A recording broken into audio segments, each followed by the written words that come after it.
Welcome to another edition of the full 80 minutes on Show Me the Money Rugby League TV. It is exclusively to YouTube, and if you're going to enter our competitions, remember you've got to subscribe, you've got to like, and of course you've got to comment. We're going to start by saying that the England teams, which quite a lot of you have already posted your World Cup England teams for this end of year World Cup, we'll do that on next week's show. We're going to send them all to John Bastian.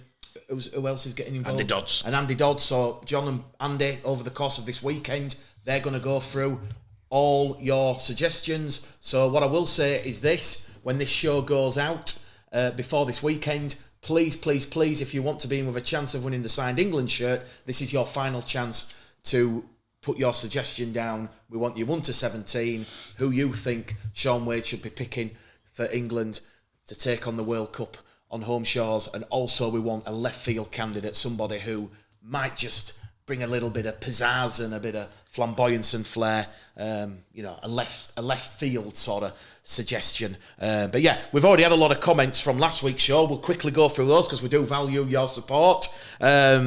James Thomas says he's a season ticket holder at Castleford. He goes home and away and he watches on television. Wow. So that's James. Oliver Wilson says, thanks guys for the shirt. That we'll sort that out. Ollie, you've messaged. It's over there in the corner. Don't worry, it'll be on its way to you. Emma, who's been with us since day one, bless her. She says, great show once again, fun-filled action. Thanks for having us covered. Daniel, thank you very much for your submitting of the England. So too to Dean Nichols. Nick Chidlow says, hi there, in terms of your survey on fans' habits regarding rugby league, I support the Leeds Rhinos and go to 6-7 games a year with my son. I have cancelled my Sky Sports subscription as I now have the NRL app. And sadly, after watching the NRL for the last 4-5 years, I struggle to watch Super League anymore as the drop-off in quality is huge. So that's from Nick Chidlow. Dan Hopwood, thank you very much for your England suggestion. These will be sent to Andy Dodd and, of course, John Bastian for judgment. And the winner will, of course, win the signed England shirt. Brandon Garder says, season ticket holder at Castleford, go to every home match and as many away matches as possible. Went to most women's matches as well. But after York signing the majority of our players, I have become less interested. So that's with Castleford and York. Oh, Craig's phoning someone. I'm not phoning the gate, closing the gate. SB says, I was a season ticket holder.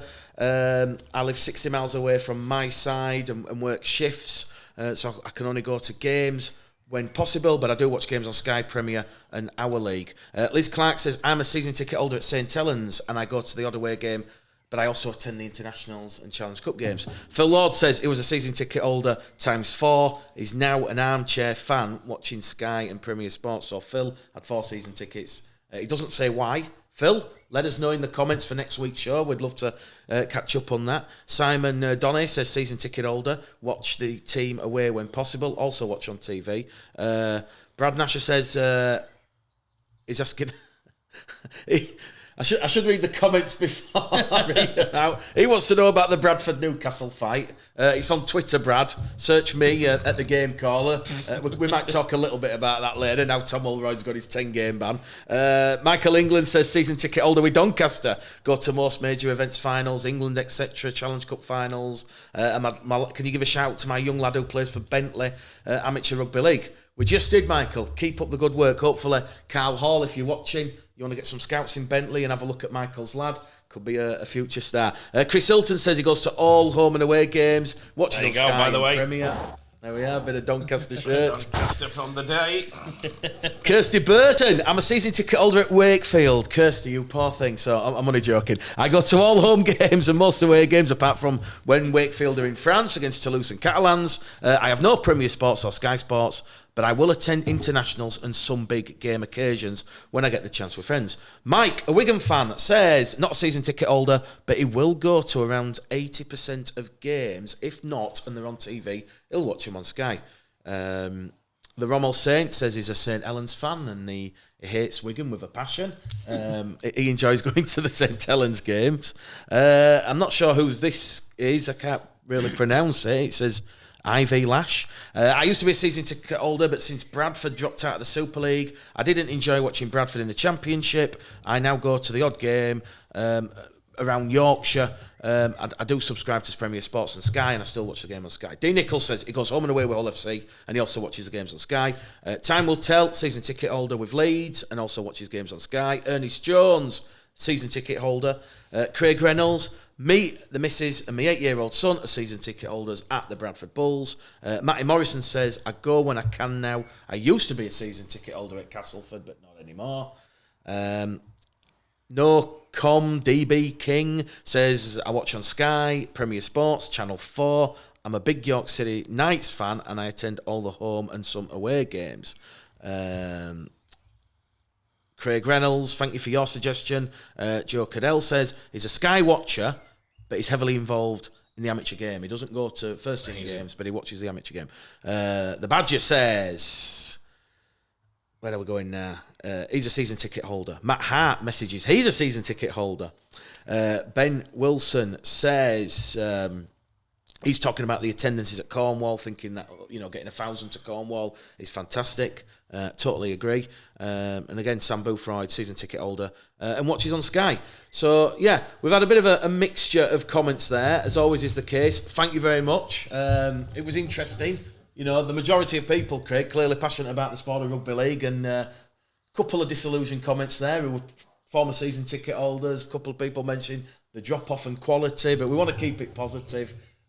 Clearly, there's a lot of people who are season ticket holders, and they subscribe to Sky Sports and Premier Sports, and they watch the content, the rugby league content available on free-to-air television with Channel 4. I think it's like what I said. To be fair, I think if you're a rugby league fan, you're in the sport, aren't you? You're consumed by it. There's not many people who do armchair. There isn't many armchair just commenters in rugby league. When you watch it, you do see the ones who even give some. To be honest, on Twitter, who give it out. There's certain people who give it out, and they go to all the games. They've got pictures every week at all the games. I think it's just a sport that fans are very passionate about, whether they hate a bit too much, and that I think probably we can discuss that. But I think if you're a fan of the sport, you're in, and you don't. It's not like football where I can tweet out, and I've watched about 3 Premier League games a year, and it's probably nowhere near the same. Listen, we're simply saying that the fans, and big thank you for all of you, everybody who commented, and big thank you for supporting the sport we all love. Whether you're sitting, you can't get to games. That's not the point here. That's amazing that you even have content on rugby league. We love you all. We're just interesting to see what the average supporter is. He season ticket. Is he just turn up at games? Does he go to international games? The one about the amateur game, that's amazing. Yeah. I do support the drive. I go to amateur games, but I say if you sat at home and you're watching the game on TV, that's a massive plus. We won't get the TV deal without you. We won't get the TV deal with BBC Channel 4 because without you, the Challenge Cup figures without you. So anything you can do to get into this sport in any way, from junior to everything, we fully support all of you. You're amazing. That was the point of it, Mick. Yeah, the I agree. bottom point was, I agree. big thank you to...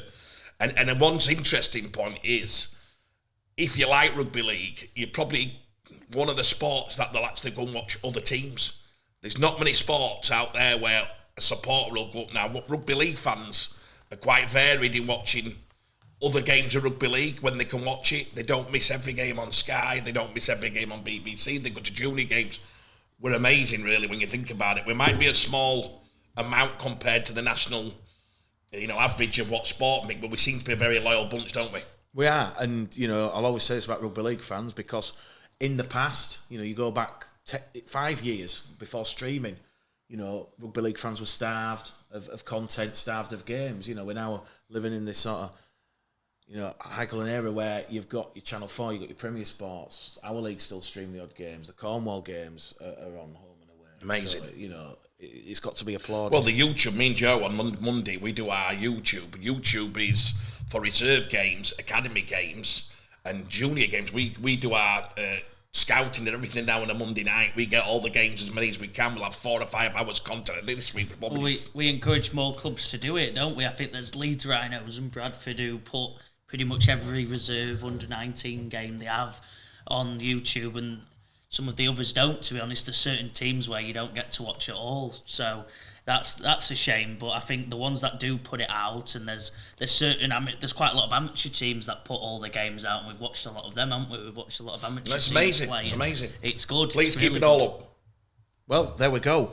Right, we will start with. I was at Halifax. We'll just quickly focus on the game that was last night. Halifax versus Dewsbury. We know there's a lot of Halifax fans that watch the show. I forget the two gentlemen. They were sat just to the left of the press benches. They said they drove down to. Nearly said Wembley then. They drove down to Tottenham, Halifax fans, and they caught up with a couple of the shows down there. So yes, really good. Look, Dewsbury. We'll start quickly with Dewsbury. Lee Greenwood, Dewsbury. They're in a right mess. I'm not sure what Mark Sawyer or Lee Greenwood can do. Again, I think you've got to isolate. That was a very, very, very clinical, competent Halifax performance. 13 tries, 66 points to 0. Joe Keys, Lewis Shoe-Frey, Woodburn Hall. Everything was just flowing like a fine wine. That Halifax, I've probably got them now above York.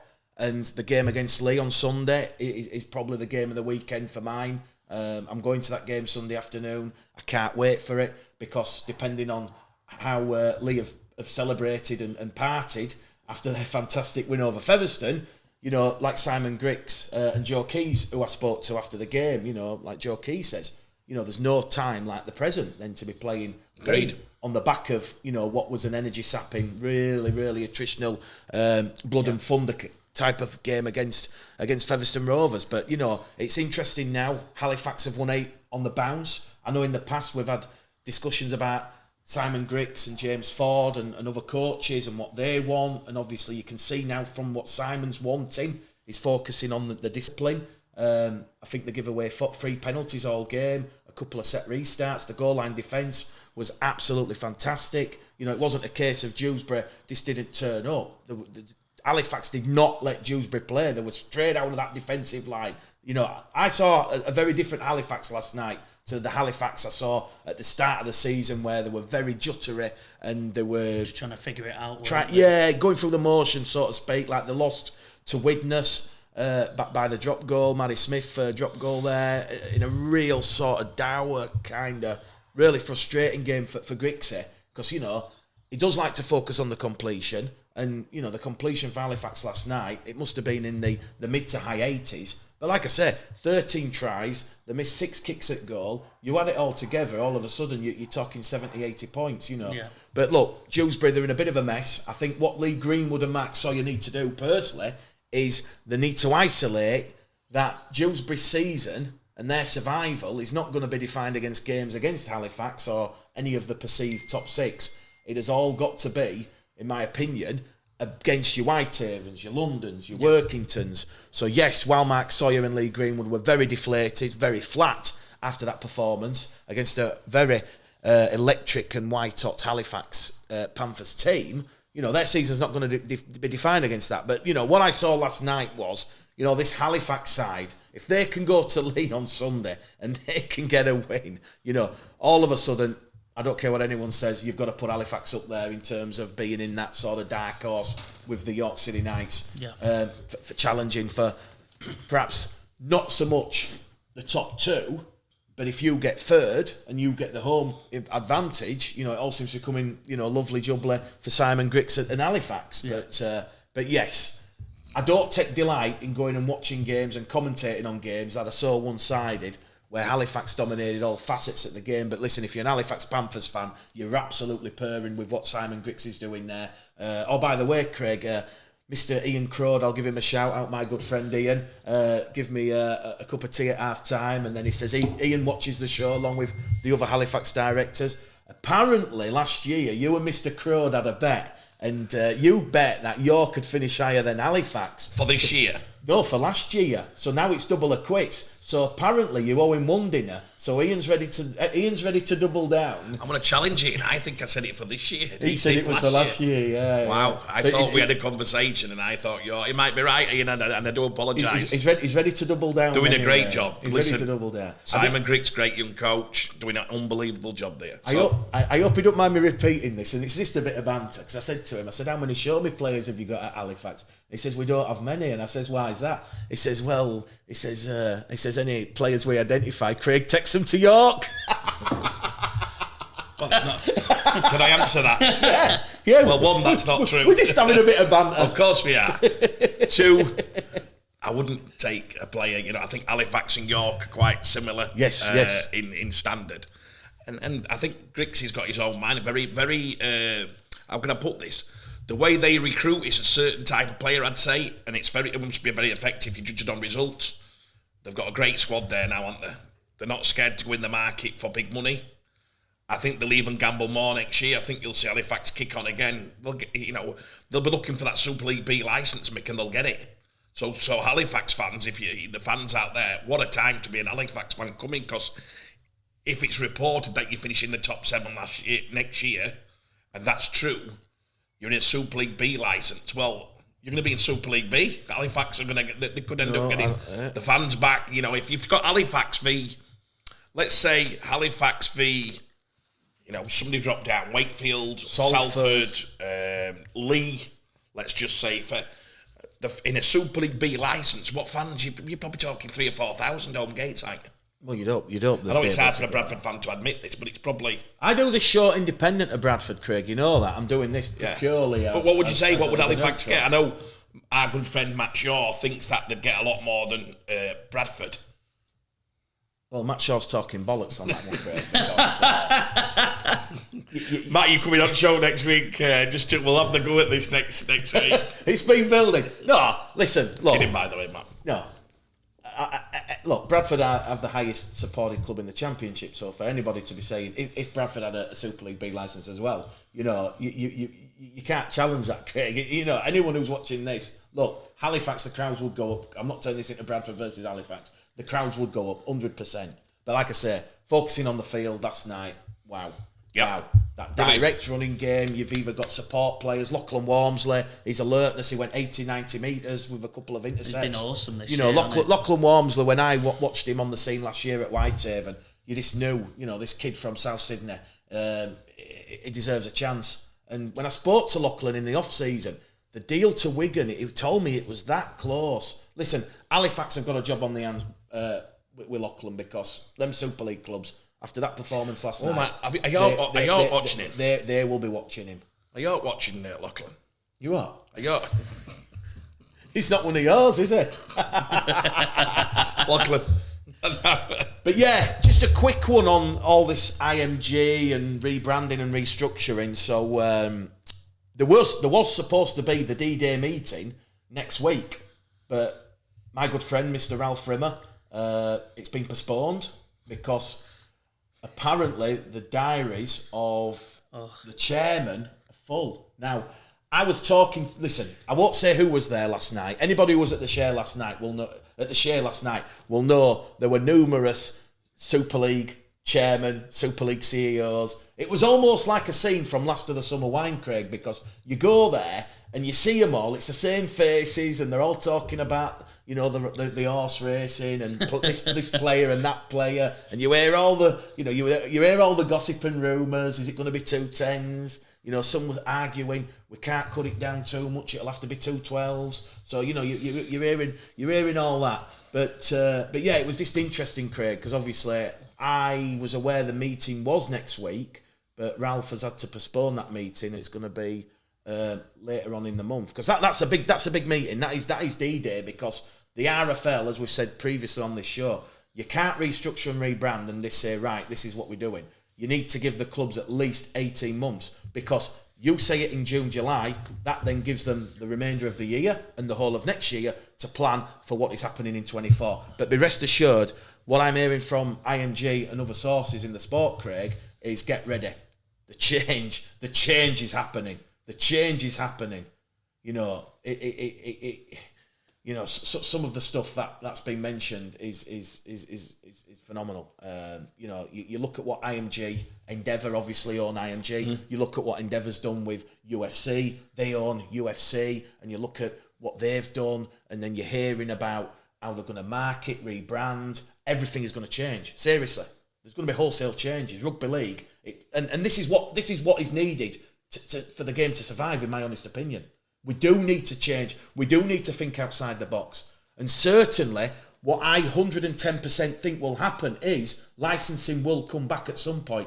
We're not going to get there straight away, but licensing will come back. And do not be surprised if IMG decide to throw money at a Dublin, at an Edinburgh, to try and make it work. Not to try and make it work. Look, IMG, Craig, look what they've done with UFC.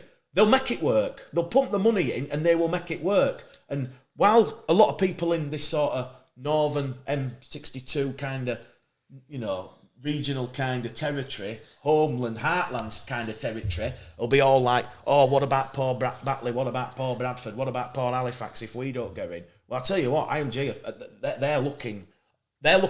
they're looking past a Bradford and Halifax, a Batley, a Dewsbury, a Keighley and Hunslet.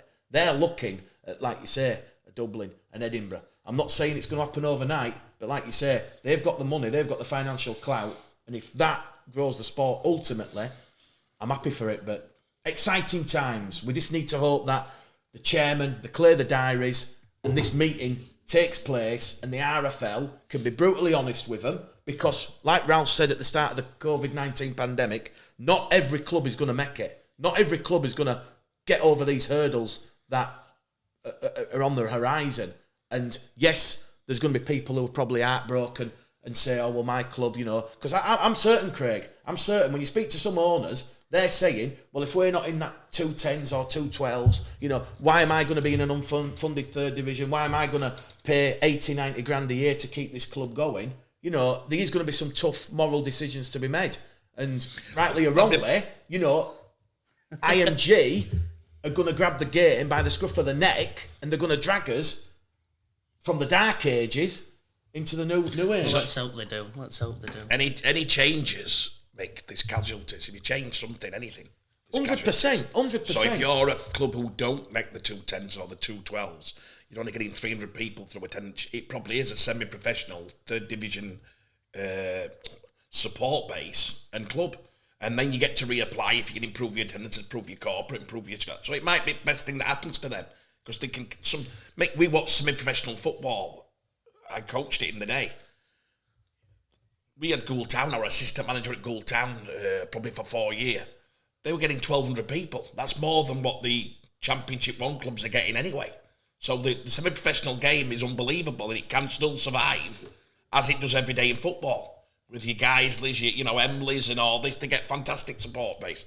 Just in, actually, we've just got the Championship team of the month. I've just had it sent to me off a top journalist who support. Sorry, and what? You're building this up, Craig. What you want about? Building it. Some touchiness there. There's no touchiness. There's no touchiness. We've got no touchiness. Mark Kerala, Featherstone fullback. We've got the guys I've just mentioned, Lachlan Walmsley. We've got, that's Halifax, by the way. We've got Featherstone's Craig Hall. We've got Lee's at Memmy MacDonald. We've got... Nene. Well done. We've got Centurions Lee's at Blake Ferguson. We've got Featherstone's at Morgan Smith. Hang on. Blake Ferguson has come over, played 2 games. He's made it. We've got Batley Bulldogs, Tom Gilmore. I'm calling dubious on whoever selected We've got Barra Raiders, Carl Foster. Or Forster, is it? Forster. We've got Halifax again. Strong sport based over there. Brandon Moore. Halifax again. Dan Murray. I'm trying to find a Bradford. Barra Raiders. Jared Stack. Can I just say, Craig? No, you can't. You've had Mike for 10 minutes. Jesse Lafayette, Featherstone Rovers. And lastly, the only York player to make it is Jordan Thompson. Well, I think it's been fabulous. There you go. So, any comments, lads? Do you like that? Well, this Championship team of the month, where is it? This somebody's opinion? Is it? Well, that's from the RFL. I think that goes out. Or is it from the journalists? The RFL do not do a Championship team. Let's have a look. I'll tell you now. Where does it come from? If it's is it on a fan site, a website? Championship team of the month. Is it someone's opinion? Round 10 to 12 plus the 1895 Cup semi-finals. I would say that's a magazine. I don't know. Let's have a look. You'll know, mate. You follow all this. I don't do social media. I think that's come from Total Rugby League. There you go. But yeah, look, 2 Barrow players in there, 3 Fev, 2 Lee, 3 Halifax, 4 Fev, sorry. Fantastic. There you go. Listen, Dan Murray last night, 2 tries. Game. Skin. Oh, unbelievable. And you know what? I remember when he had a loan spell at Bradford and he first come on the scene.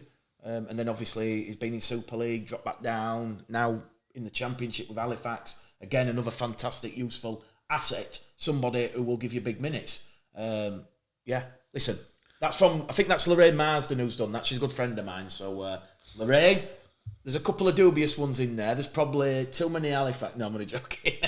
Listen, Halifax, 8 games on the bounce. You'd expect there to be a few Halifax. In fact, I'm surprised that there's not Joe Keys or Louis Shoufray in there, because last night they really did pull the strings. Sorry, Craig, you were talking about casualties from what's about to happen. When Ralph gives the big meeting and says, look, you need to be in the top 7, you need to be in the top 8, otherwise you're getting cut adrift. It's easy, Mick. Like I said, any change in casualties, there'll be thing is what I say is right. It'll be the 3rd tier will be fantastic, because it might put some clubs where they're at. Realistically, you'd say, look, you get 400-500 supporters. That's a semi-professional tier 3. It shouldn't be tier 1 or 2. Do you know what I mean? It's probably where it hasn't. Listen. We'll get some people in to discuss this. I think that's what we need to do. When the time comes and IMG and the RFL, we'll do a show and we'll bring in some chairman who it affects in every way. Or, we'll bring 2 or 3 from each tier. We've done it before and we'll get people to discuss it. I think our opinions are any change which enables the sport to move on is fantastic. Speak for the show. It's not even negotiable or ever. We need a change. We're in a declining sport. We need a real uplift. One of the biggest companies in the world of entertainment are coming in to help us, and that's got to be applauded. That's it for me. Can we discuss the Challenge Cup? Because I'm dying for your opinions. Yeah, well, we'll start with the 1895. That was the first game. It's brought it back to Championship again. No real shock for mine. I said on the show I fancied Lee. The key indicators for me were Lee based on how I've seen Lee playing. And I think, first half, very, very tight as a drum. Could have gone either way. Second half, the intensity. I thought the superior fitness of the league players shone as well. I know Mark Campbell was very disappointed and dejected. I know he called me out for my tweet. I put my journalistic opinion in, and there was nothing wrong with what I put in my opinion. I do think that gives Lee a huge psychological advantage going into the 2 games that are still to be played, namely the round 15 game at the Lee Sports Village and then the Summer Bash game at Headingley. Lee now have advantage because they've had the big game. What problem did Mark have with it? Is Mark saying you shouldn't be saying things like that? No, Mark disagreed because Mark's opinion was that there was no points to play for. I said it's a huge psychological advantage and a blow for Featherstone in terms of what may or may not play out in the season. Look, the 25 minutes after half-time, I think we'll all agree, Lee Centurions, in my opinion, would have beat Salford. They would have beat a Wakefield. They would have beat a Toulouse. That's a very, very capable, effective, efficient Lee Centurion side. And, I know people might say the scoreboard flattened Lee somewhat. I don't think it flattened them. Like I say, Featherstone that has come across really tired, really old, no offence to Brett Ferris, but he's well known in Championship circles. He's past his sell-by date. He's a bit of a penalty machine. Craig, listen, I'm just going to say it as it is. I'm not criticising Brett Ferris. He come through Bradford. I chat to him every now and again. But what I'm saying is, in those Craig, in those high pressure game environments. Hey, listen. No, I'm joking. No, look, Brett will understand where I'm coming from. I think he gave away 4 penalties and a couple of 6 against. What I'm saying is those piggybacks ultimately got Lee in those positions that resulted in points on the board, and that's the frustrating thing for Brian McDermott and obviously Mark Campbell. The fitness issue is neither here nor there. When you look at what Blake Ferguson can do and Mpape and the rest who've come over, Christian Inu. Listen, Craig, that 25-minute period after half-time where Lee upped that intensity, I was sat there watching, wow. Joe, me you first. Canal, yeah, nice to see everyone. Cheers, Joe, for taking us off YouTube. I'm joking. No, I thought it was a good game, wasn't it? Very good. It was fantastic. Very good games. First off, I think I'm with you. I think Lee have got the edge. I said. I thought Featherstone would have done away. I think I was the only one out of the three that said Featherstone. To be fair, I think you both went Lee. Obviously called it right. I thought Featherstone might have had that team spirit, but I think, hey, fair play to Lee. They've got that team spirit as well, don't they? I didn't know how well they'd meshed together, but I guess when you've got the quality of, as you said, Ferguson and Pape, all of them, I think when you've got that talent, sometimes it precedes the togetherness of a team, because they've got superstars on there. They've got Super League superstars in that team, haven't they? And I think they're, on what you saw, you've got to say there now, as you said, they've got to be favourites for that playoff final, I think. To me, Joe, the point of the tweet was it is a psychological blow for Featherstone. It is advantage to Derek, it's advantage to Adrian Lamb, and it's a big game, isn't it? I disagree with the points argument, because at the end of the day, the points don't really matter. It's going to be them two in the top two. I don't think the points matter that much. I think it's that game, and this is probably the second biggest game of the season, and they've got their one tick up now. So it's to Fev. It's to Fev and the Summer Bash. Can Fev pull off and get the momentum going back their way in the Summer Bash? Because if not, Lee could just go up, bang, bang, bang, and it could all be over very soon. If they've got another signing coming, No, Derek says there's still one to come from the NRL. If there's still one to come, there's still one more to come. Lee are now strong favourites. Well, it's all coming together. It's coming together. Can I just put in? Derek actually texted me. He watched last week's show, and he put, "Mate, you obviously know your rugby. You are spot on." He didn't say that about you. He said that about me. Just taking me away from that. Hang on a second. I'm going to challenge. I'm just reading it. We are focusing here. He put this private message to me, but he actually said to Derek that he was very confident going into the game that they would get the result they did. Unbelievable. And the reasons we thought it was is, like Joe's just said, that they've improved that squad remarkably, and that's happening. The dry track, the different weather conditions to the first game suited Lee, and for me, the hooker. And I'm not going to pronounce his name because I don't want to get it wrong, but I thought that he was the difference between both teams. He's probably one of the best hooking performances I've seen for many years. He wouldn't stand out in a top four side in Super League. He would be at home, if not better. So the hooker for me, did he get them at the match? He must have done. Yeah, Papa, yeah. Yeah, absolutely outstanding. Just kept winning through the ruck. He was too quick for everybody. Even when they tackled him, they were bouncing off him. He was just absolutely superb. It's 1-1. I think Mr. Campbell and Featherstone will readdress. This is the big challenge for Brian Mack and Mark Campbell. To improve that squad who are together, you can see they do everything together. They obviously have a strong culture. And Brian Mack's massive on that. He's massive on bringing a team together to peak at certain times. But I'd ask the question, do they have to go into the transfer market and probably bring 3 or 4 players in to compete with what's just happened? Now, it's a pull the trigger job. Does Brian think, no, we've got enough here to beat him next time? They've just made a new signing yesterday. Right, there you go. That's the answer already. Sam Messer? Sam Messer. Yeah, that's from Wakefield into the... Yeah. I know Sam, yeah, but I'm on about, I think... No offence to Sam Messer. No. Yeah, I'm just saying I'm thinking, do they go and pull the trigger or keep the culture strong and say to these guys, it's up to you to dig us out here. Can you beat Lee in the next 2 remaining games we've got? And the most important game, Mick, Rugby League's a funny game where Lee, let me finish, Featherstone beat Lee, and Featherstone was singing in the changing rooms when it Lee in the beard. That was round two. Round two. And then Lee now, I thought I'm not saying over-celebrated, but if you're a Featherstone player, I'd be watching the boogieing on the pitch and get in there. And I think now Featherstone will be seething. Their intensity levels are going to go up because they're the one who's now, they're not the champion no more based on back-to-back games. So Rugby League, Jamie Peacock used to say it all the time, you want to be coming on your run with some anger, with some intensity that you know what I mean? So I think it's level playing field. But I can see Featherstone bringing 1 or 2 players in. Well, with the SA signing, they've clearly gone for, you'd say they've gone for culture more than anything, haven't they? They've not gone big money, they've gone someone who can add to the culture of the team, who's a solid player, who's not going to make as many mistakes. That's what they've gone for. So I think you've got your answer there. Right, brilliant. One point that I wanted to make regarding Featherstone is bringing in your Matt Corrales to displace Pickersgill, you're bringing in your John Fords. Does that... You talk about culture. McDermott's all about culture, but does bringing in those types of players, replacing what you've already got? And look, I speak to players privately, and some people clearly are not happy because you've signed. Have you ever spoke to a player privately who's been happy? Many times, Craig.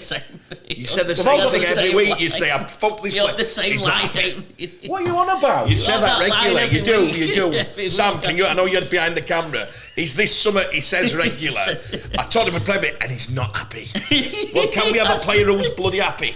Well, if you're Brandon Pickersgill and you've lost your fullback stop, you're not fullback spot. You're not going to be happy, are you? Mick, it'll do you good. Speak to some happy players. Well, we'll speak to some happy players then. Yes. Yeah, and back to your question, you're asking us what do we think. I think that. Well, you've already nailed your colours to the mast. You don't agree with it with them bringing players in and. Yeah, I think it's tough because now Leah probably kicked on a bit. So I don't know. I think the thing is with Featherstone, they've gone for strong culture, and if they're bringing more and more players in some positions where they probably are important positions like a full back, half back, I think that could disrupt the culture a little bit. Where Lee haven't gone culture, Lee have gone let's spend the money, which might actually benefit them, because then if someone's getting replaced, it is upsetting for the player, obviously. But they're setting that precedent early, where I think Fev might have gone, okay, we've got this culture. That might be more upsetting for Fev than it is Lee because of the way they handle it as a club. Well, it's certainly going to be interesting. It's going to be fantastic. I mean, the round 15 game on the Monday night at Lee. You know what? We should actually do the show. We should do it. Well, I'm getting permission for us to do some. Actually, hopefully, got some good news next week. Derek, if you're watching, book us in and we'll do the show before the game on the Monday night. Here's one for you. And another. I'm not going to say who texted me. Another one said the Challenge Cup final, and I don't know if this is true because I can't remember. If I'll be honest, I said it would be a draw or it'd be won by 2 points. They're saying it. I'm a genius. Did I actually say this or not? I don't know. I can't remember. Joe? I can't remember, but I guess the reason you're leading it on is that you do know. You said No, it, no, so no, I don't know. You're boosting They're your just own saying now that somebody's just, I got many texts saying Craig called it. It would be the tightest Challenge Cup. He couldn't see either team winning it and go down to a 2-pointer. Which, what were the final score? Don't. Here we go. 14-12. 14-12. I'm actually gonna. It's only a 50-second clip, but I'm actually gonna find you the predictions, Craig. Oh God, this could be a call out. I hope my friends. We don't want what happened last time, do we? Let's not bring that up again. Well, what happened last time? Dad saying he called Hull KR when. The best moment in history. I'm trying to find it. He finds a way to change his predictions. I hope my private messages are right. I think I've. He's got one right. Well done, Craig. Well it's not about me. This. You've made it about you. Listen, I will find it this quickly. But back to commenting on it, the Challenge Cup final. I'll talk why Mick finds it. I didn't actually get to watch it live, which is what a sadness. But I actually watched it afterwards, and I thought it was unbelievably competitive. I think the venue was the most interesting thing for me, Mick. It was a big gamble, or to Joe, and I think that the venue was the right choice. I'm going to give the RFL a massive, massive plus. Do I think it should be played there every year? By what comments we got, and by what the social media said, it was an outstanding success. It was easy to get to. They all felt safe. It was outstandingly prepared. And the ground took both matches, and it was impeccable. The stand, we got 50-odd thousand. Yeah. Massive plus to rugby league fans out there again. The Challenge Cup is back. You saw the celebrations. You saw the way people and things. Matty Pete gets his first trophy of probably many to come. I have a feeling Matty's career. I thought, and I want to make a comment on this, I wrote down some notes, the way he handled it, said after the game, were unbelievable. They got him up there on that gantry and they asked him on BBC questions, and I kept getting texts off players. Gailey, what first, mate? Wouldn't you love to play for this guy? He's so humble. He just looks like... And then he whipped off, and the next scene is Matty in the changing rooms, and he were dancing, and come on, and I'm not saying dancing because he's got 2 left feet, but he seemed to be enjoying himself, but within the close confinement of his squad. So he's saying, I want to celebrate, but only with my people. But when he talked, he was very humble towards Huddersfield. He was very complimentary towards Ian Watson, and very complimentary that he didn't think they probably played the best on the day, and he thought Huddersfield were great. So Ian Watson and Huddersfield did the sense absolutely proud. I thought it was a 50-50 game. It proved that way. Moments are won, but what, 2 minutes to go, the try?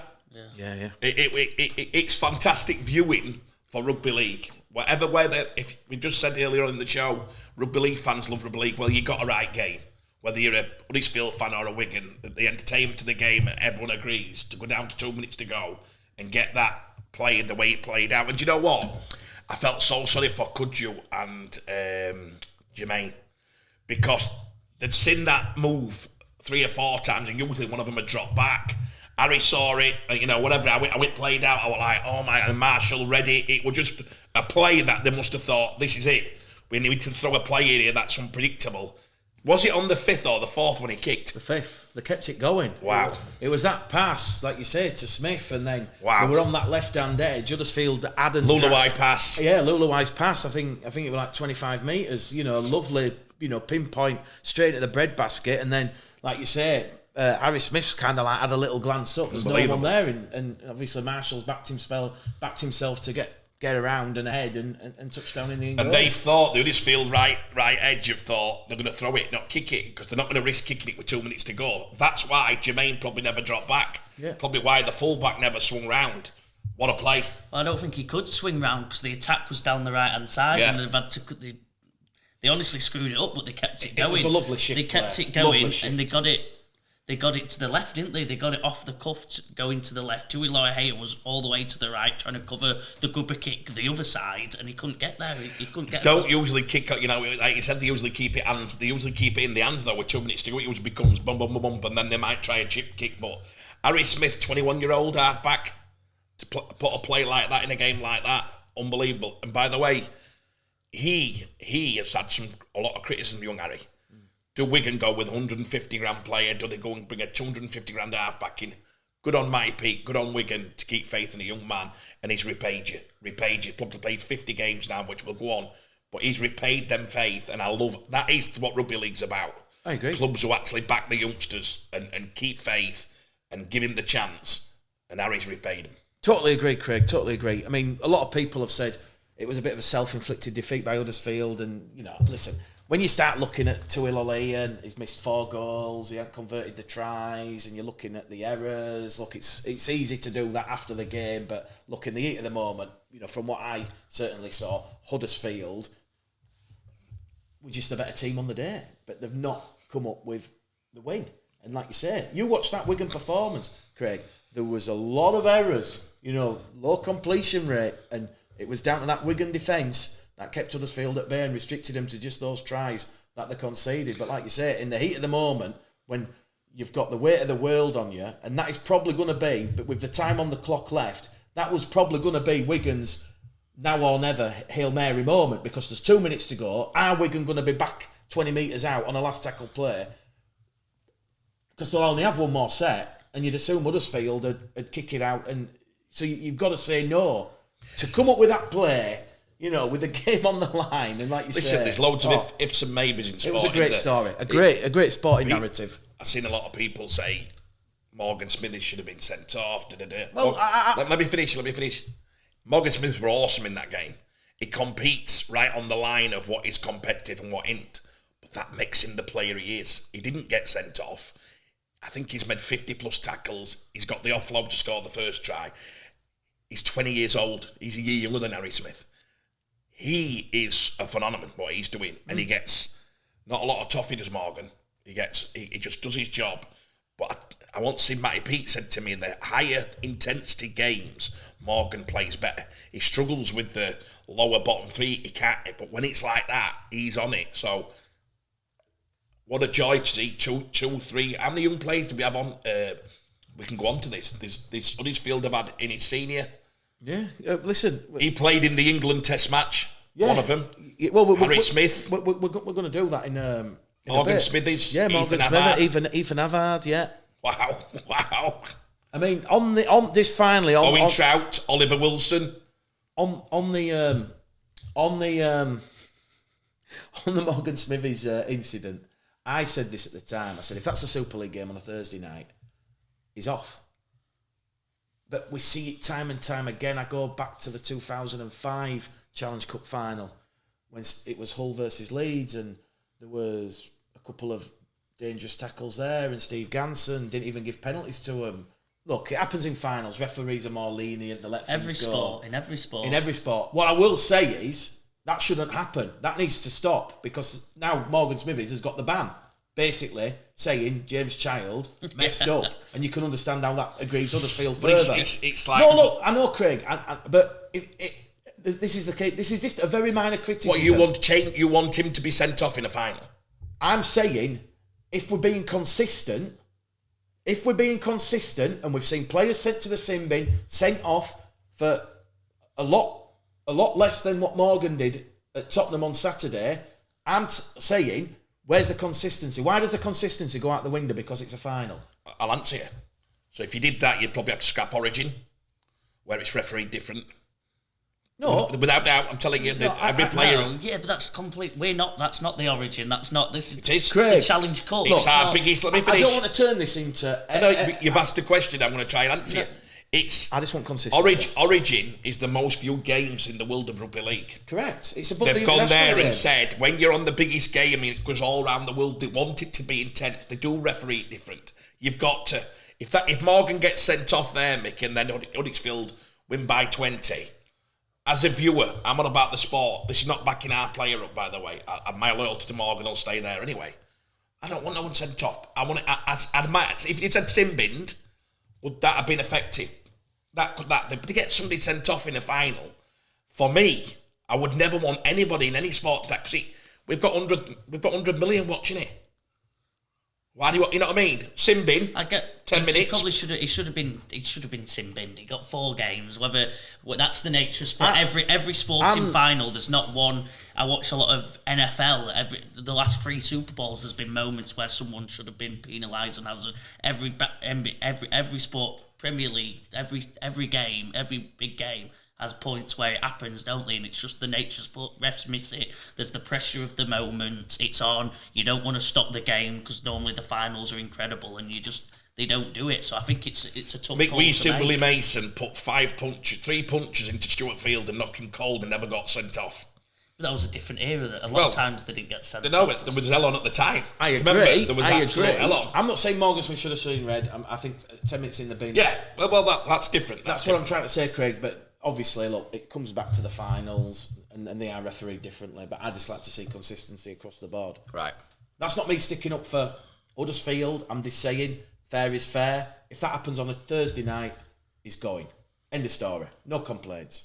I just hate a big game like that to be decided by somebody getting, you know what I mean? But then the counter is, imagine being a Huddersfield fan and seeing that and knowing you've probably had someone sent off. But then if it got another eye shot, and we do at the start of the season, we end up with no one wants to watch it because we've got 3 players. But that wouldn't have happened because they're not because he did swing an arm, didn't he?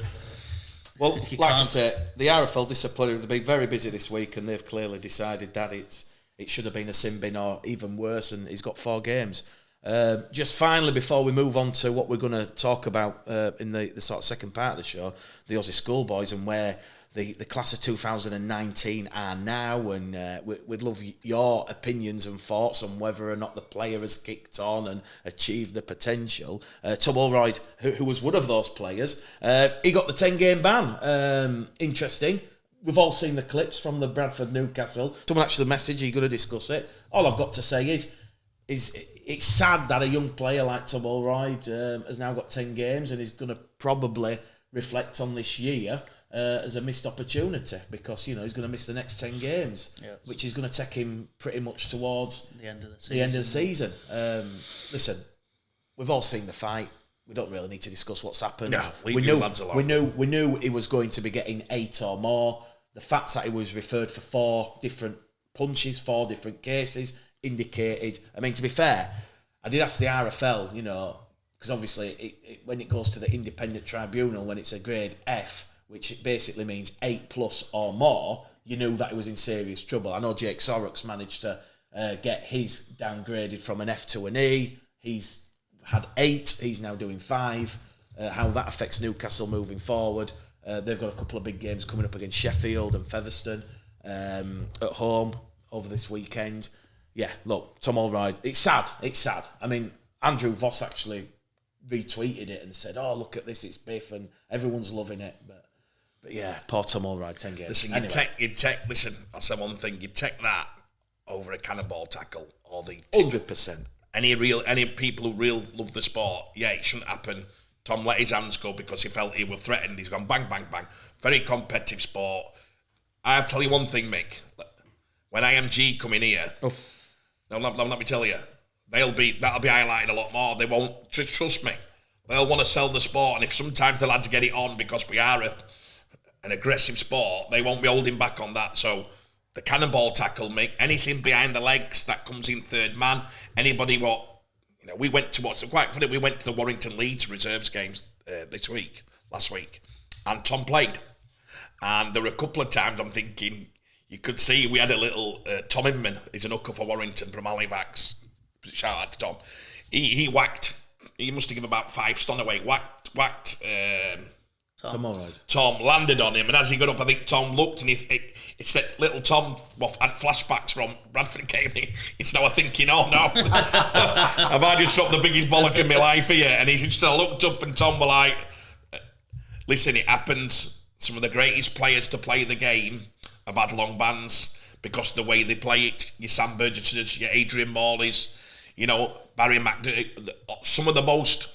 They've all had it. They've all gone through it. That's just. I think Barry used to say, if you're a good forward, you have to get sent off 2 or 3 times. It's what comes with the territory. Because when they come and do it again, they're going to think twice about coming for you. Once they know you let your hands go like that, like here. So let's move on. He's a young man. Tom, everything back on. We like Tom and all, by the way.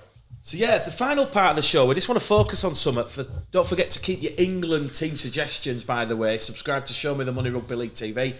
John Bastian and Andy Dodd will go through them this weekend. And when we're back next week on Monday, we will have a winner. So last chance, just a quick reminder. So basically 2019, we all know what happened. It was the England schoolboys the England Academy against the Aussie schoolboys. And England won the series by 2-0. So what I've got in front of me here is some of the players, some of the names, and we've got the stats to back it up with how many games they have played since that series. And it's interesting. So obviously... We'll do it one at a time, Mick, and we'll discuss the player and how we think the development's gone. Not whether he's been a success, but whether his development's had. I mean, I know that the appearances are a bit out of sync with what I've got here, but we'll certainly try our best. So, we'll start with the first name and probably the most successful player of that Academy series, Jack Wellesby, St Helens. Obviously, he scored twice in that 18-6 win at Headingley, and he's edged his way into St Helens folklore with what he did in the grand final in 2020. Since that series, 58 appearances. Brilliant. And he is still a young... Wow.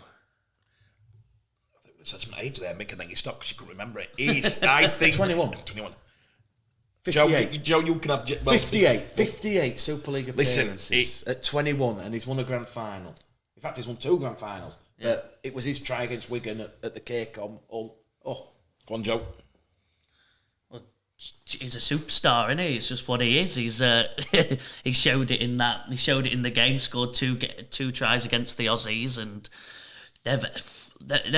The thing I like about St Helens is they've given him a chance, haven't they? Whether You know, I mean, there were even doubts at the end of last season. Or can he play? What's he be like at fullback? Can he play behind the back? He answers. To be fair to him, he answers every single question he's been given, and he's rose to the occasion every time. They got rid of Lachlan Coots. Lachlan Coots were unbelievable for 2 or 3 seasons at Saints there, and they've gone.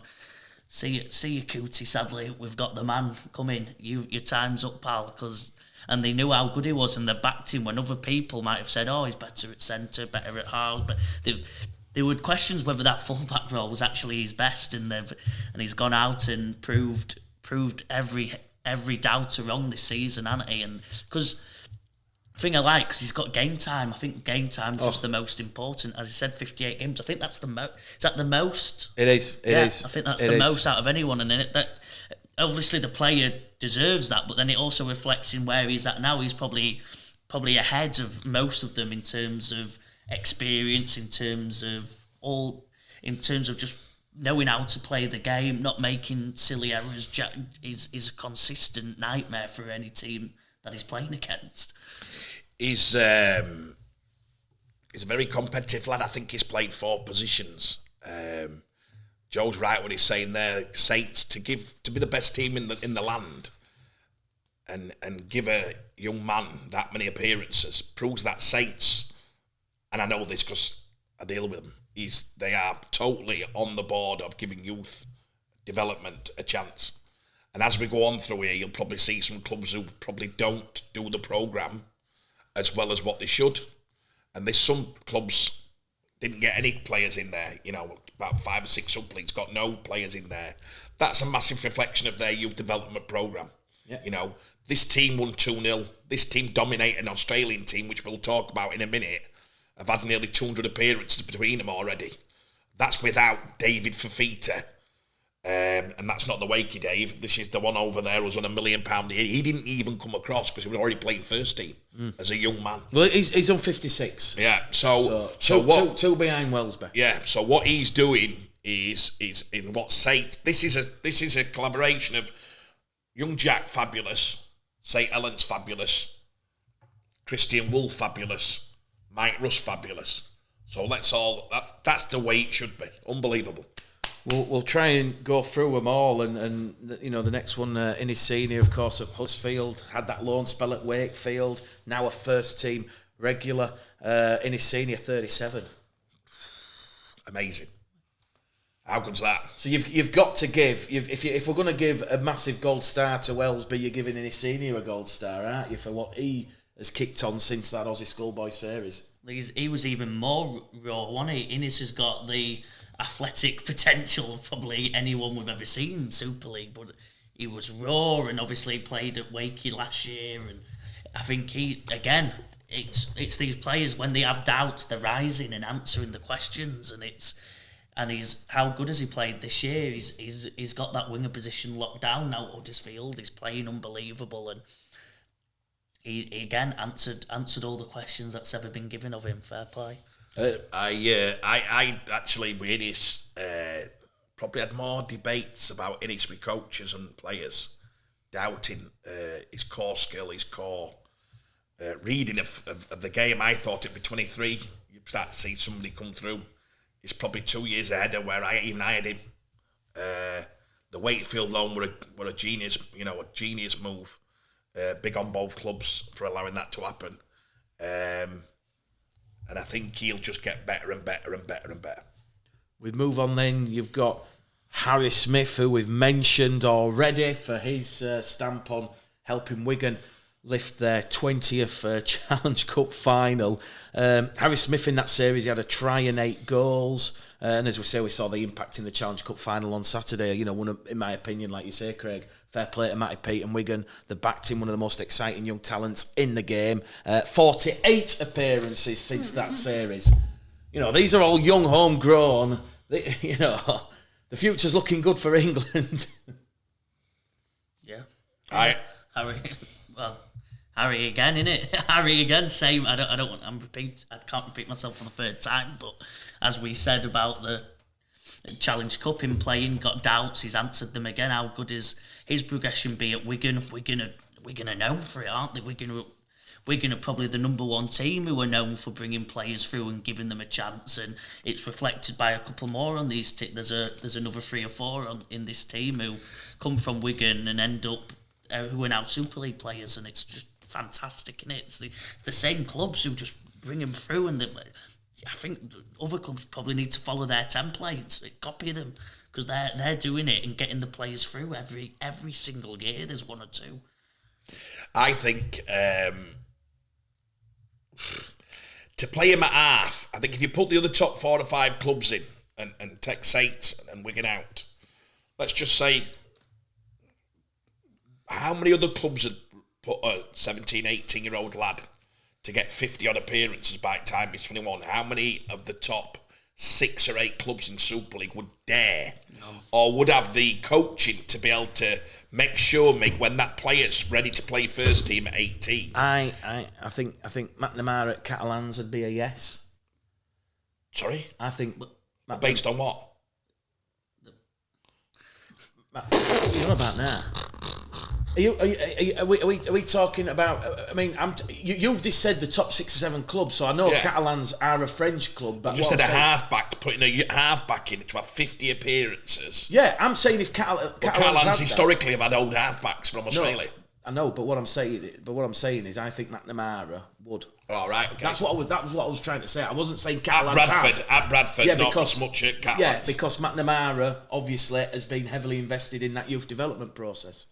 I could comment. No, that's what I meant. I wasn't saying Catalans that have. I was saying I think McNamara. To answer your question, we've seen what's happened with Leeds and Callum McClelland. They've clearly gone down. Well, we'll get into that. I don't think we should. We're going to stick to the player we're talking about, yeah. Harry. Well, in terms of Harry Smith, brilliant. Craig, yeah. If he was coming through at a Leeds, it'd be a no. It'd be a no. You're right. Probably Wigan Saints. Warrington, Warrington, I think they, You reckon they would? Well, historically, they don't. Under Steve Price? You've got to be honest. Historically, they don't give. No, they don't. Josh Stoulis might change that a little bit. He's had a lot of games for a young man. Danny the Hooker has had a lot of games. But halfback, such a prestigious, precious situation. So massive plus for and isn't it good? Matty Pete probably brought him to club, and now he's his first team coach.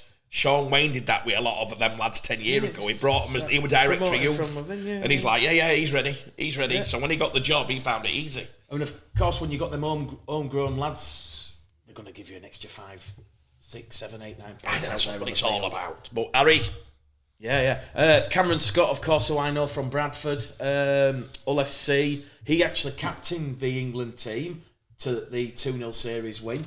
Obviously, he's had loan spells in the Championship with Lee, York. I know John Keir, prior to his departure, worked hard trying to get him in at Bradford last year. Didn't quite work out.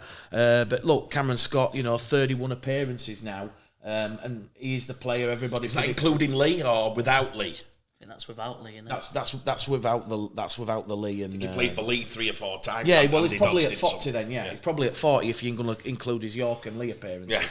Again, he gets the gold star. He is a player who lived up to that captaincy, and what a great asset he's going to be for Hull FC in the years to come. Joe's not saying. I followed Cameron from being a young man because John Basting was that big on him. Yeah. Heartbreaking how he left Bradford. He's played a lot of games. I didn't think it would be that many, if I'll be honest, because I haven't really. That might be with Lee, because I think I did that one. I think that's with. Is that? I think. No. I think Andy's. I don't know how many Hull appearances he's made. I wouldn't say. And by the way, this is not judging the player. We're discussing this for people's comments to look at the clubs. Yeah. To look at the youth development. This is none of this, please, is about whether we think the player's been a success. You can have your own opinions on that, and the players certainly will have their own opinions. We're just discussing what's in front of us and whether the system from the test matches work. The best young side we've had for 20 years, what has happened to that side? This is what this is about. Yeah. I don't know, you would probably have to get the stat better than that on whether how many he's actually played for Hull. If he's played that many, that's fantastic of Hull and the people at Bradford who developed him, and then Hull for taking a gamble on a young player and letting him have the opportunity. I've not heard Cameron's. I think Cameron's got a lot more to come. I don't think we've probably seen what John Bastian talked about at 16, 17-year-old. He thought Cameron was in the top 3 players or top 5 players he'd ever seen at that age. That's how highly he was thought of.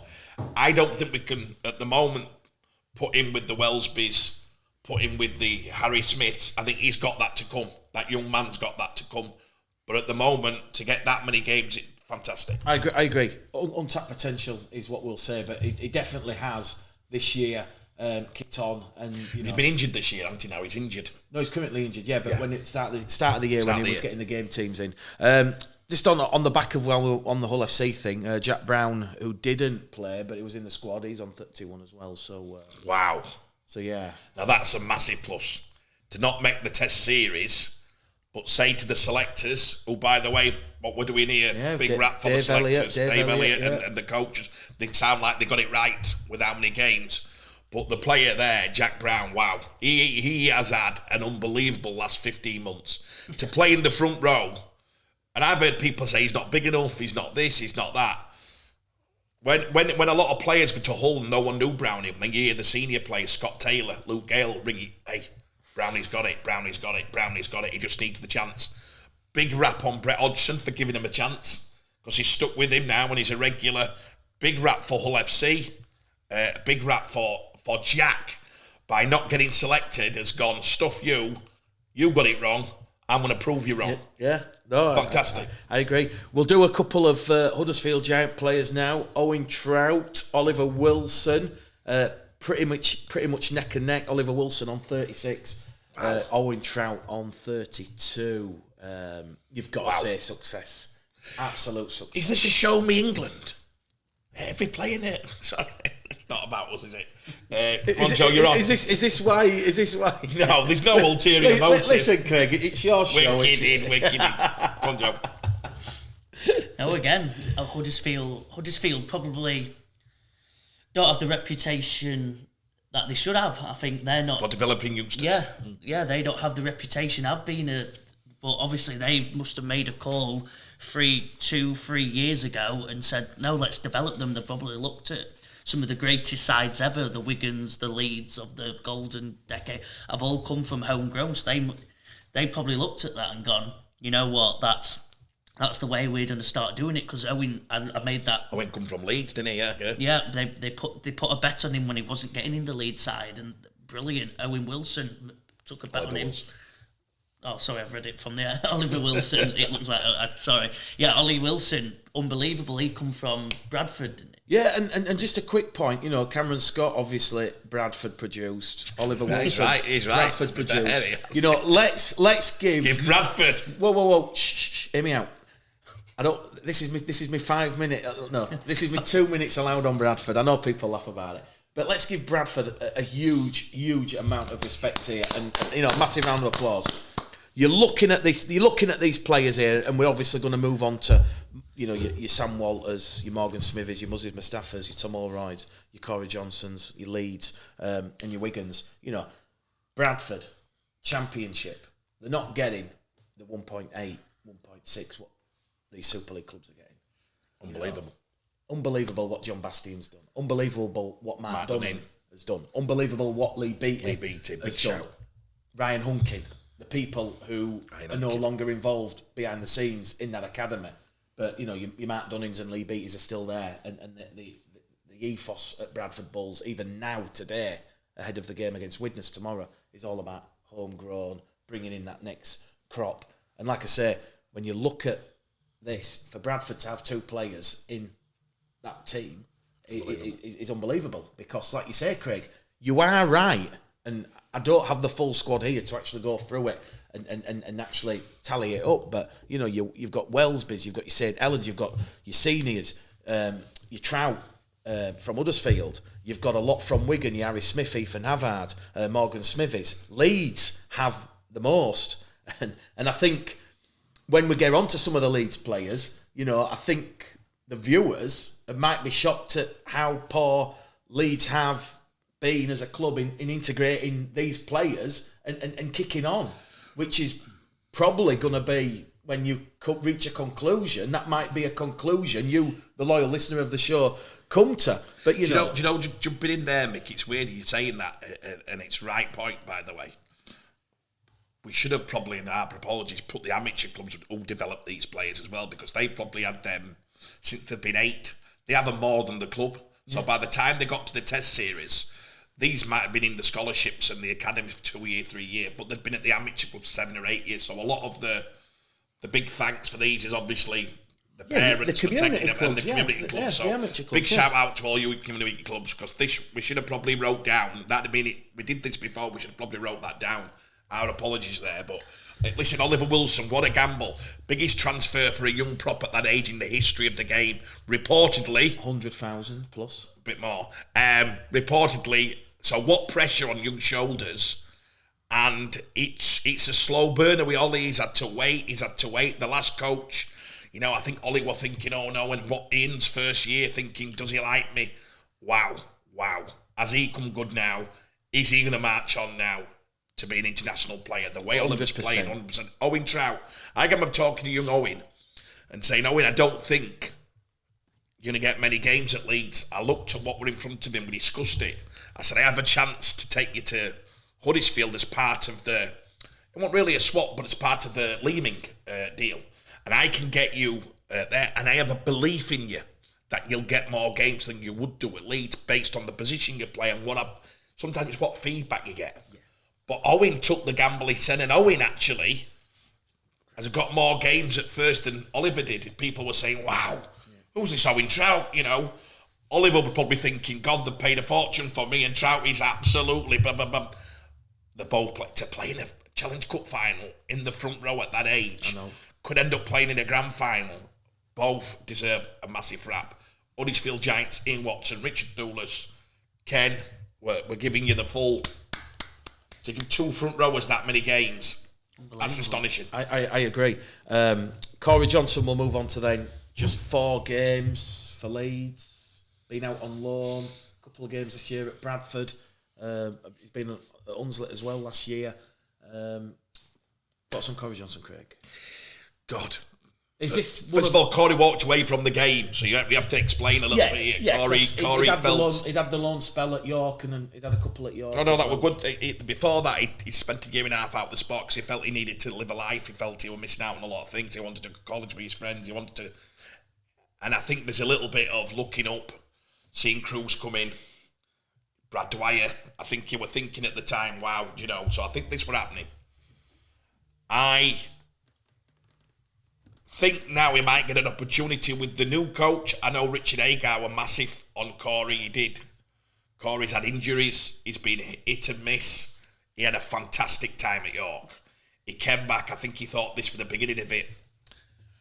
Corey's probably at this stage in his career underachieved, if we all speak honestly. Mm-hmm. Now, whether that's through injuries, whether that's from time out the sport, or whether that's through him not developing in the at Leeds because he hasn't had the opportunities. I think you can put a bit of everything in that one. I think you could probably put bit there. And I think Corey would admit that himself. We'll probably get him on the show soon to do a player focus and he can discuss it. But I do believe he'll now get more opportunities. I think they'll now integrate him. The rumour is, I don't know if it's right yet, whether young Brad Dwyer's going to move or whether he stays. That might release chance for him to go in there. He can play, Mick. This lad can play. Yeah. In fact, he probably was the one who no one knew at the test match, and everyone said, who's this hooker from Leeds? And everyone's that he's actually from Cass. Yeah. And his amateur was at Cass, but probably at this moment we'd have to say he hasn't fulfilled the potential as yet. On the back of Corey Johnson then, a player, Craig, who some might say is very similar to Corey Johnson and has yet to reach his true potential. Obviously Callum McClelland come through the system at Cass, then went to Scottish Rugby Union, then come back to Leeds, never really got a chance at Leeds at Headingley, in my opinion. Now back at Castleford, obviously we know about his injury from last year. He's going through his recuperation. He's going to come back and hit the ground running. Callum McClelland, just 13 Super League appearances to date with so much potential.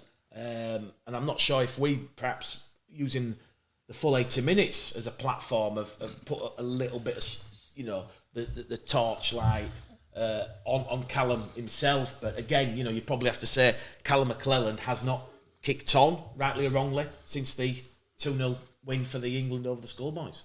100%. definitely in that bracket of whatever reason. Again, Callum, Cass, I thought he had his life mapped out really to be the Cass captain. The opportunity there got blocked a little bit. I thought, and maybe Callum and myself made more patience, but Gailey were playing out of his skin. Benny Roberts, then they went and signed Corey Aston, Jamie Ellis, so there were a lot of that going off at the time. Went to Scottish Rugby Union. Again, didn't really like the game after so long, decided it wasn't for him.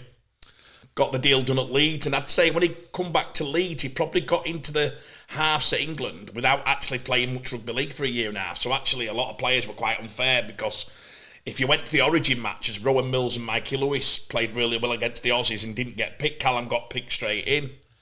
Callum's got all the talent in the world. I think the best thing he's proved it is when he went to Featherstone. I think he got a run of games and consistently played at a high level. I know the lad Ryan, who was the coach at the time, Ryan Carr. I thought loads of him. I think he even phoned him to try and get him to Australia. Callum's got it all to prove. He's back at the place. It's Blackware, they're going to give him opportunity. It never worked out at Leeds. It wasn't a success. For whatever reasons, Callum's going to take a few of that on himself. I think when he come back, and I didn't, he got put into 3 or 4 matches against Saints, Warrington. I didn't think he was ready fitness-wise. And then just at the end, when he was getting a bit of consistency, I think he got dropped for the Salford game. That were it. I think that was his. But again, let's look at Corey. We'll go 25%, a bit of everything. He's got it all to prove. That total's not good enough for a player of Callum McLellan's ability.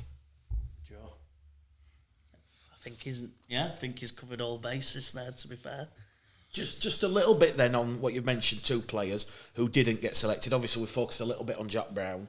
Joe, your thoughts? You look at Rowan Mills again.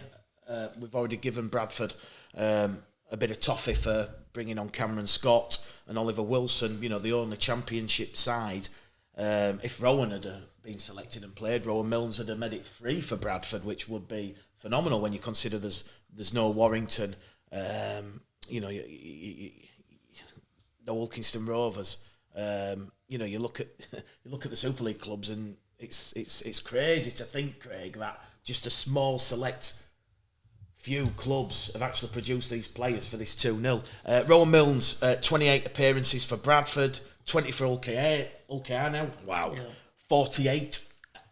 And Mikey Lewis, he played for Yorkshire in the Origin, at the Castleford, I think it was. 28 points to 20. A fantastic performance from Rowan and Mikey in the halves that evening. 7 at Newcastle, 6 at York, 24 Ulkar, 37. 2 players, in my opinion, when you look at what they've done, it's very similar to Jack Brown. You could argue, very unfortunate not to be picked by Dave Elliott.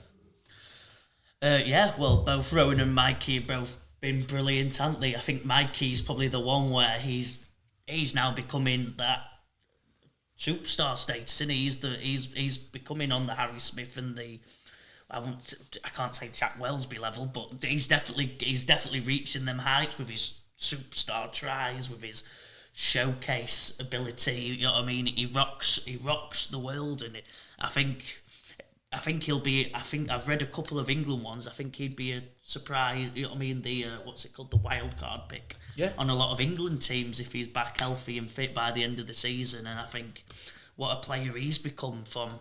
You hear his story, he'd be brilliant for a player focus because his story is crazy how he come from not getting a chance even at the whole academy scholarship level, and then he's gone, all right, prove it to you, gone on loan a couple of places and just gone bang, bang, bang. He's now the man probably at Hull KR.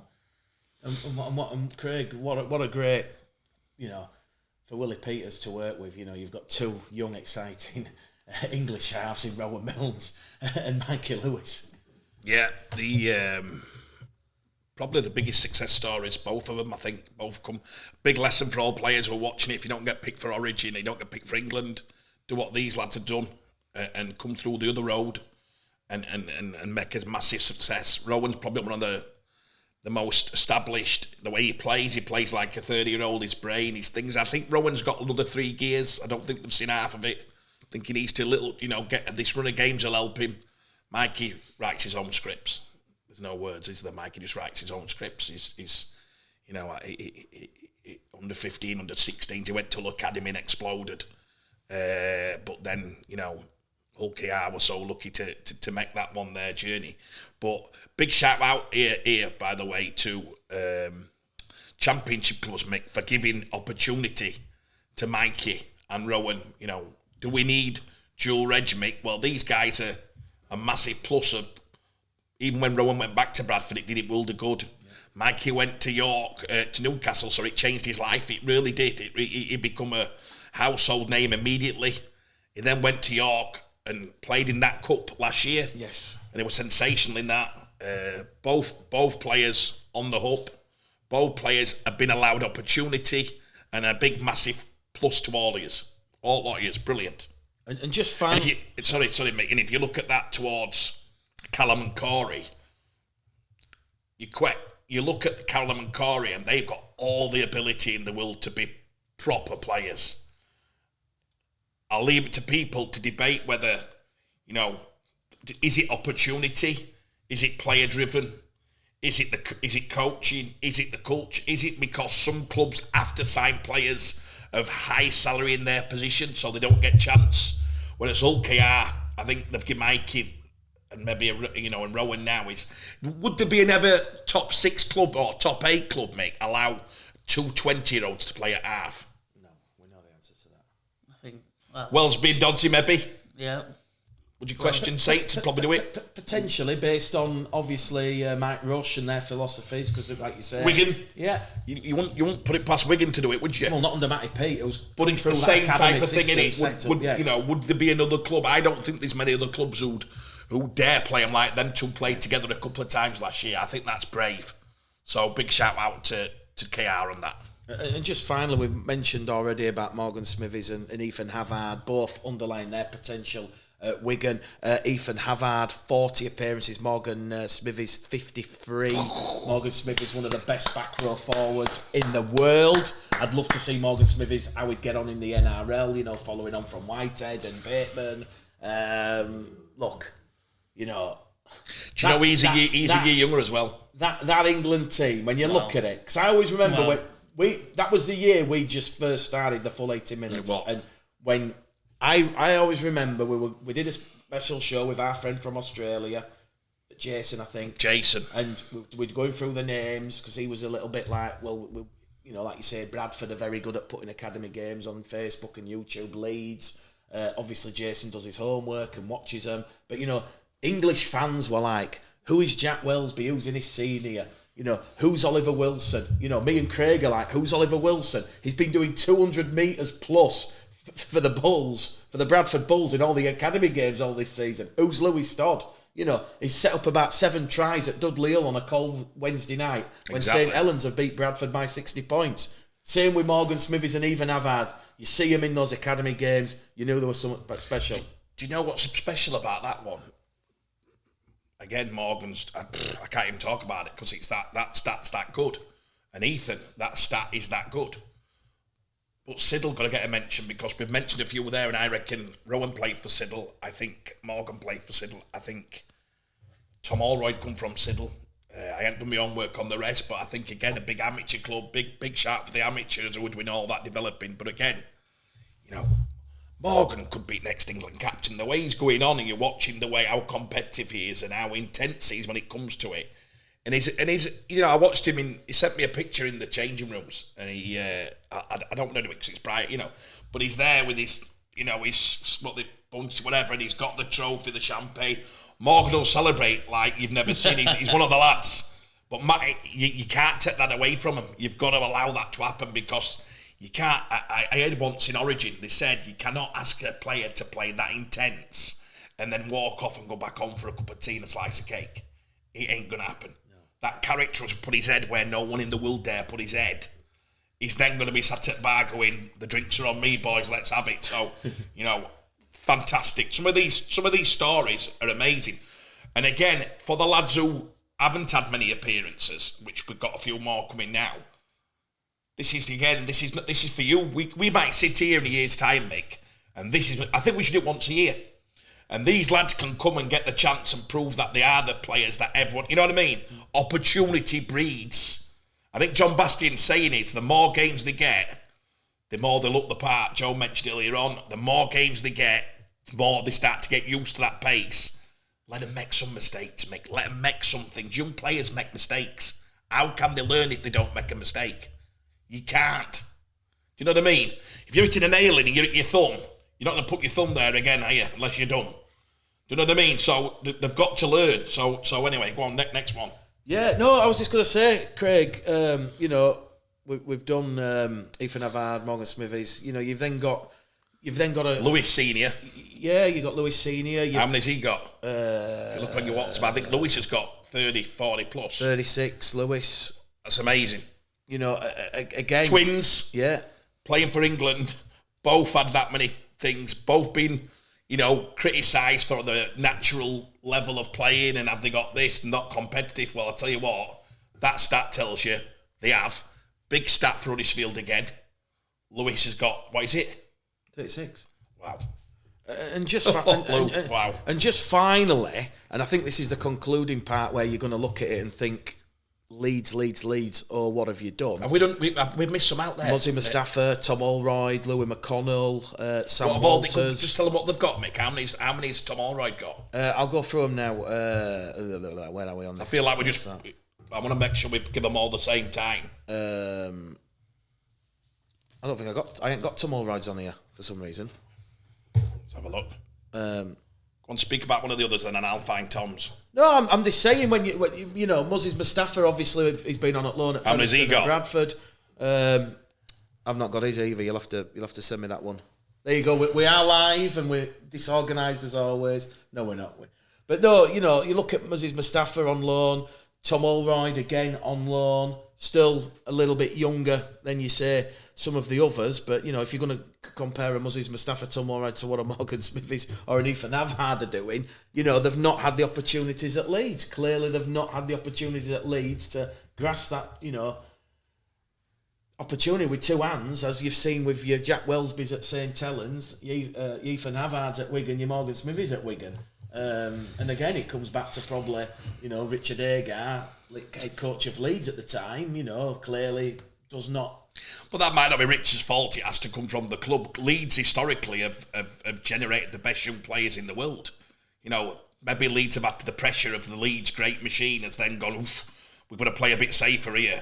Or, as Rich Matt said to me, he didn't think a lot of them were ready. He didn't think they were ready for that intensity. Now that comes down to the way the intensity of the coaching, the way the lads have applied themselves. Do you get what I mean? I think you just mentioned Muzzy, who were fantastic in that test match. But Mawi's got 10 and 12 games at KR. Yeah, he was. So he'd be a success. He's been to Bradford, probably 10 or 12 games, played 3 or 4. Probably got 30 games, mate. So, you know, with like Tom Allroyd's probably had 15 games. I think Tom was a talking prop, who everyone knew around the world as a young man. I think Tom's injury problems probably held him back. So I don't think I'm going to drop that onto Leeds. I think Tom's been injured probably half the time of which and he's now got a ban. So Tom's going to get back on his horse and prove to his son that he can do it. But I do think, I've got one quick one here. The Tyler Dupree, I think, was in the squad. Yeah. He's now gone to Salford. After going to the Championship again to prove himself, he's played a couple of times. They reckon he's got all guns. Sam Walters would be... Now here's one, and we know Sam, and I hope I'm saying this in the right manner. He's on 12. Well, that says it all then. Sam... If you watch the test match, Sam, everyone were like, he's the back rower. 6'6", yeah. We were ringing Sam after game and he'd already got an agent. He was like, is this lad? He's going to be the superstar. Sam's is probably the one. You know, we mentioned Callum and Corey, but Callum and Corey have played a lot of games that, you know, whatever. I don't think would Sam have 15 games? How many's he got? 12. How many Championship? Out of that 12. Has he played Championship? Yeah, he played for Bradford. He's played 2 games for Bradford. But I bet you Sam, if he watches this or people talk, Sam's probably definitely under that bracket of could do better and needs to do better for his own career, because what's the worst thing in life? It'd be, as a lot of us might be, when you don't achieve what your talent allows you to. I reckon that's the one, Mick, where they end up at 40-year-old and they go, oh God, I could have been, this is what I could have done.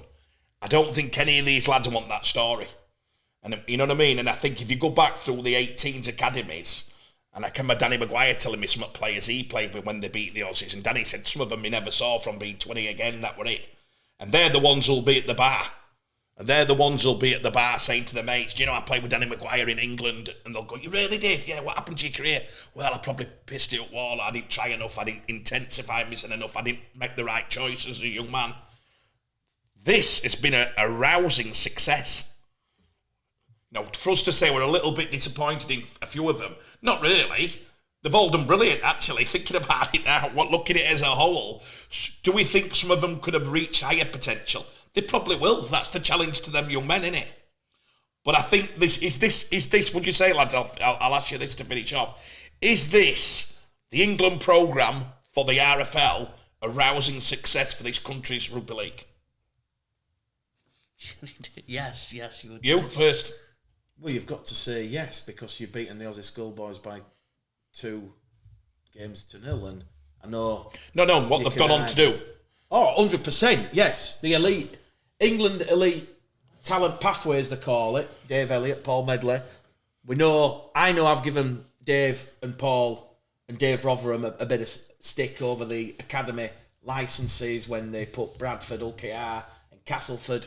They tried to take the academies away from those 3 clubs. But ultimately, in terms of this, in getting young players and on the pathway to put England in a position to win a World Cup, which is ultimately what this was all designed to do, resounding yes.